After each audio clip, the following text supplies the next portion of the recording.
வணக்கம். நீங்கள் இணைந்து கொண்டிருப்பது ஈழத்தின் குறும் செய்திகளுடன். முதலில் தலைப்புச் செய்திகள். மண் சரிவில் சிக்கி 3 நாட்களுக்கு பின் மண்ணுக்குள் இருந்து உயிரோடு வந்த குடும்பம். டிட்வா புயல் தாக்கத்தினால் பசறை மலைச்சரிவில் சிக்கிய குடும்பத்தினர் 3 நாட்களுக்கு பின் உயிரோடு மீட்கப்பட்ட சம்பவம் ஒன்று இலங்கையில் ஏற்பட்டுள்ளது. நாட்டில் டிட்வா புயலின் தாக்கத்தினால் பல்வேறு பகுதிகளில் மண் சரிவு, நிலச்சரிவு, வெள்ள அபாயத்தின் தாக்கங்கள் ஏற்பட்டுள்ளன. ஒரு கிராமமே மண்ணுக்குள் புதையுண்ட கதையும் உண்டு. நாட்டில் ஏற்பட்ட காலநிலை மாற்றத்தின் காரணமாக பசறை பகுதியில் கனமழை பொழிந்து பல வீடுகள் மண் சரிவில் மூழ்கியிருந்தது.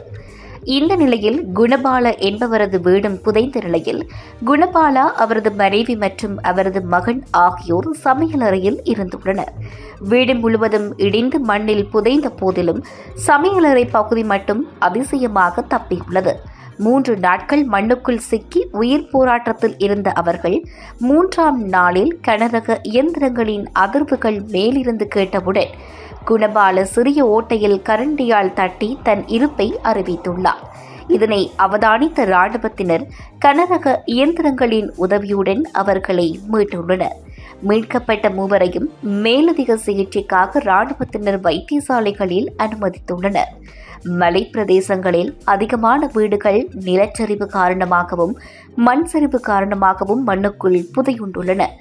மேலும் மண்ணுக்குள் மக்கள் இருக்கலாம் என்ற சந்தேகத்தின் அடிப்படையில் கனரக இயந்திரங்களின் உதவியுடன் அப்பகுதியில் மீட்புப் பணிகள் இடம்பெற்று வருகின்றவையும் குறிப்பிடத்தக்கது.